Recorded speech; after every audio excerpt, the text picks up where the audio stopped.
అర్జున్ పై comment చేయడం దేనికి, ఇంతలోనే సారీ చెప్పడం ఎందుకు? సోషల్ మీడియా ఇన్ఫ్లుయెన్సర్ కావేరి బన్నీపై చేసిన కామెంట్లు తీవ్ర దుమారం రేపాయి. బన్నీని కలవాలంటే 42 రూల్స్ ఉంటాయని ఓ ఇంటర్వ్యూలో చెప్పింది. వారం తిరగకుండా తన మాటల్లో నిజం లేదంటూ క్షమాపణలు కోరుతూ నోట్ రిలీజ్ చేసింది. బన్నీ పరువు తీయడానికి ఇలా చేసిందా, లేదంటే భయపడి సారీ చెప్పిందా? సినిమా వాళ్లపై రూమర్స్ రావటం, ట్రోల్స్ చేయటం కామనే అయినా అల్లు అర్జున్ విషయంలో వచ్చిన నెగిటివిటీ కొత్తగా ఉంది. బన్నీపై బ్రాండ్ స్ట్రాటజర్ కావేరి బారువ చేసిన వ్యాఖ్యలు ఆసక్తికరంగా మారడమే కాదు, బన్నీ పర్సనాలిటీని దెబ్బతీశాయి. దీంతో బన్నీ టీం సీరియస్ గా స్పందించి రూమర్స్ ను ఖండించడమే కాదు, తప్పుడు కథనాల ప్రచారాన్ని తీవ్రంగా పరిగణించింది. చట్టపరమైన చర్యలు తీసుకుంటామని అల్లు అర్జున్ టీం ఓ నోటీస్ రిలీజ్ చేయగా, కావేరి బార్వా ప్లేట్ తిప్పేసి చేసిన ఆరోపణలన్నీ తూచంటూ సారీ చెప్పి అందరికీ షాక్ ఇచ్చింది. నోరుంది కదా అని లేనిపోనివి అనటం ఎందుకు, మళ్లీ క్షమాపణలు కోరటం ఎందుకంటూ కామెంట్స్ చేస్తున్నారు నెటిజన్లు. అల్లు అర్జున్ పై ఓ బ్రాండ్ స్ట్రాటజీ విభాగం మేనేజర్ కావేరి బారువ చేసిన కామెంట్స్ తో బన్నీ టీంతో పాటు ఫ్యాన్స్ ఒక్కసారిగా ఉలిక్కిపడ్డారు. పాడ్కాస్ట్ లో పాల్గొన్న ఆమె బన్నీని కలవాలంటే రూల్స్ కఠినంగా ఉంటాయని షాకింగ్ కామెంట్స్ చేసింది. అల్లు అర్జున్ ను కలవడానికి ముందు దాదాపు 42 రూల్స్ తో నోటిచ్చారని, సార్ కళ్లలోకి చూడకూడదు, షేక్ హ్యాండ్ ఇవ్వకూడదు, దూరం మెయింటైన్ చేయాలి, ఫోన్ కూడా యూజ్ చేయకూడదు ఉంటాయని తెలిపింది. యాడ్ షూటింగ్ టైంలో అల్లు అర్జున్ వస్తుండగా ఎక్కడో మూల కూర్చొని ఫోన్ చూస్తుంటే హీరో బాడీ గార్డ్ వచ్చి చేతిలో ఫోన్ లాగేసుకున్నారు. హీరో ప్రైవసీకి భంగం కలగకూడదని అలా స్ట్రిక్ట్ గా ఉండొచ్చని కావేరి పేర్కొంది. పాడ్కాస్ట్ వీడియో వైరల్ కావడంతో బన్నీ యాంటీ ఫ్యాన్స్ సోషల్ మీడియాలో హీరోను ట్రోల్ చేయడం స్టార్ట్ చేశారు. దీంతో బన్నీ టీం స్పందించక తప్పలేదు. సోషల్ మీడియాలో నోటు విడుదల చేస్తూ ఇందులో ఏమాత్రం నిజం లేదని, అవాస్తవాలను నమ్మొద్దని కోరింది. అల్లు అర్జున్ హుందాగా గౌరవప్రదంగా ఉంటారని పేర్కొంది. నిరాధార ఆరోపణలపై తమ న్యాయ బృందం కోర్టులో దావా వేయనుందని తెలిపింది. వివాదం ముదరటంతో కావేరి బారువాను పాడ్కాస్ట్ చేసిన స్వీకృతి తన ఇన్స్టాలో ఇంటర్వ్యూ వీడియోను తొలగించింది. అల్లు అర్జున్ పిఆర్ టీం తన గెస్ట్ కావేరిని వేధించడంతో ఇన్స్టాలో వీడియోను తొలగించామని పోస్ట్ పెట్టింది స్వీకృతి. బన్నీతో యాడ్ షూట్ చేయాలంటే 42 రూల్స్ ఉంటాయని పాడ్కాస్ట్ లో చెప్పిన కావేరి మాట మార్చేసింది. నేను చేసిన కామెంట్స్ పూర్తిగా వాస్తవం. 42 రూల్స్ ఉన్న లెటర్ ను ఎవరూ నాకు ఇవ్వలేదు. నేను అలా మాట్లాడటం తప్పే. నా వలన మీ ప్రతిష్టకు భంగం కలిగి ఉంటే హృదయపూర్వకంగా క్షమాపణలు చెబుతున్నా. గౌరవానికి కలిగిన అసౌకర్యానికి చింతిస్తున్నానంటూ కావేరి నోట్ రిలీజ్ చేసింది. ఈ నోట్ సోషల్ మీడియాలో వైరల్ కావడంతో భయపడి మాట మార్చావా అంటూ కొందరు, ఫాలోవర్స్ ను పెంచుకోవడానికి నోటికొచ్చినట్లు మాట్లాడావా అంటూ మరికొందరు నెటిజన్లు కావేరిని ట్రోల్ చేస్తున్నారు. అఖండ 2 తర్వాత బాలయ్య మరో మూవీ మొదలు పెట్టలేదు. కొత్త సినిమాకు ముహూర్తం ఎప్పుడు పెట్టాడు? చాలా కాలం ఊరుస్తున్న జై హనుమాన్ షూటింగ్ కి డేట్ ఎప్పుడు ఫిక్స్ చేశారు? కల్కి 2 సెట్స్ పైకి వచ్చేది ఎప్పుడు? ఇవన్నీ మీకోసం.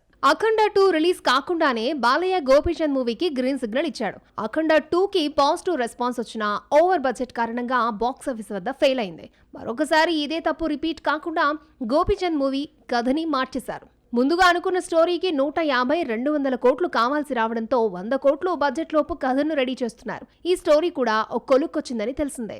హిస్టారికల్ స్టోరీతో నయనతార హీరోయిన్ గా కొత్త కథలో కూడా ఈ ఎమ్మన్నే కంటిన్యూ చేశారు. రాజుల కాలం నాటి కథను పక్కన పెట్టేసిన గోపీచంద్ నయా స్టోరీలో బాలయ్యను మాఫియా డాన్ గా చూపిస్తున్నాడట.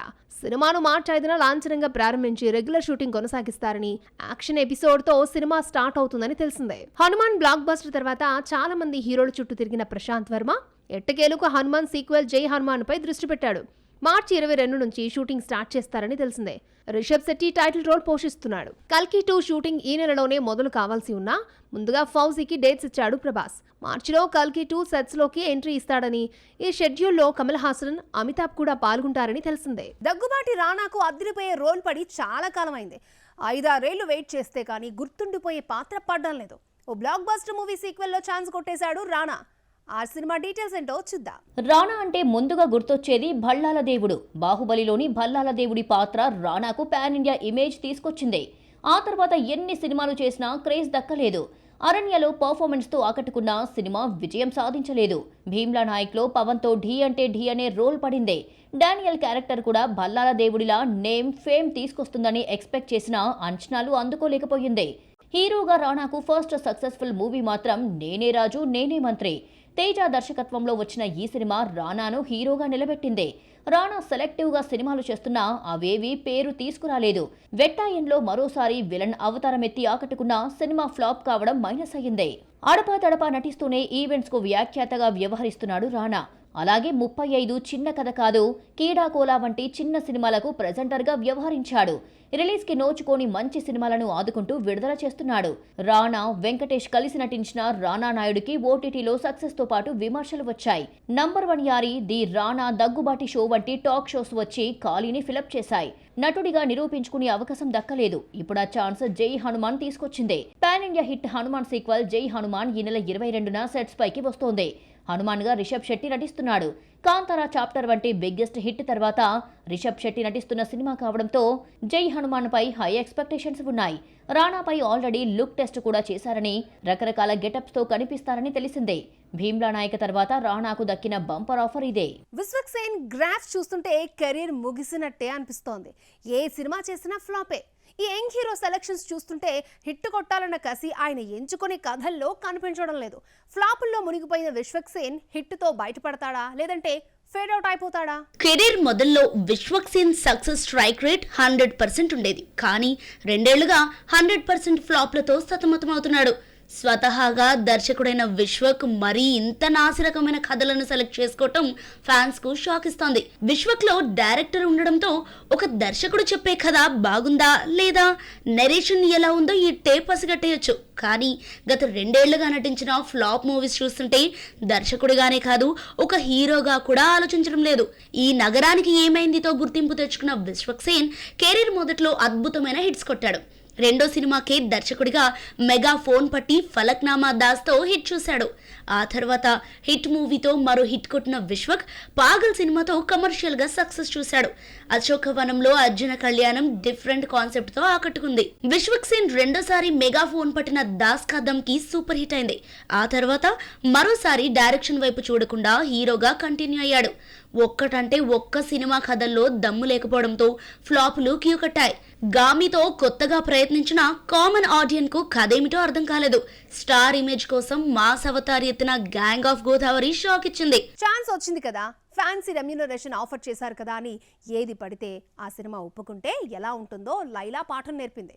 విశ్వక్ లేడీ గెటప్ కోసం చాలా కష్టపడిన 3rd గ్రేడ్ మూవీగా మిగిలిపోయింది. బూత్ సినిమా తీశారని ఫ్యాన్స్తో పాటు సాధారణ ప్రేక్షకులు సైతం లైలాపై తీవ్ర స్థాయిలో మండిపడ్డారు. దీంతో సారీ కోరుతూ సోషల్ మీడియాలో లెటర్ రాశాడు విశ్వక్. సినిమా 9 కోట్లు కమ్మితే 2 కోట్లు కూడా రాలేదు. లైలా డిజాస్టర్ తర్వాత గ్యాప్ తీసుకుని ఫంకీతో హిట్ కొడదామని రీసెంట్ గా వస్తే బాక్స్ ఆఫీస్ స్ట్రోక్ ఈసారి గట్టిగా తగిలింది. దర్శకుడు అనుదీప్ రొటీన్ పంచ్ మార్క్ తో బోర్ కొట్టించాడు. కంటిన్యూ ఫ్లాప్లతో విశ్వక్ అన్లక్కీ హీరో అనిపించుకున్న ఛాన్సులు దక్కించుకోవడంలో మాత్రం లక్కీ హీరోనే. 3 ఏళ్లుగా 5 ఫ్లాపులు వచ్చినా చేతిలో 3 సినిమాలున్నాయి. మెగా ఫోన్ పడితే గానీ హిట్ దక్కదన్న సంగతి గ్రహించినట్టున్నాడు విశ్వక్. ధమ్కి తర్వాత డైరెక్ట్ చేస్తున్న కల్ట్ మూవీ 2025 మేలో లాంఛనంగా మొదలైంది. దీంతో పాటు పొలిటికల్ డ్రామా లెగసీలో నటిస్తున్నాడు. గుర్తింపు తీసుకొచ్చిన ఈ నగరానికి ఏమైంది 2లో నటిస్తున్నాడు విశ్వక్. ప్రస్తుతం విశ్వక్ నటిస్తున్న 3 చిత్రాల్లో ఏ మూవీ ముందు వస్తుందో గానీ ఈసారి హిట్ రాకపోతే మున్ముందు ఆఫర్స్ రావటం కూడా కష్టమైపోతుంది.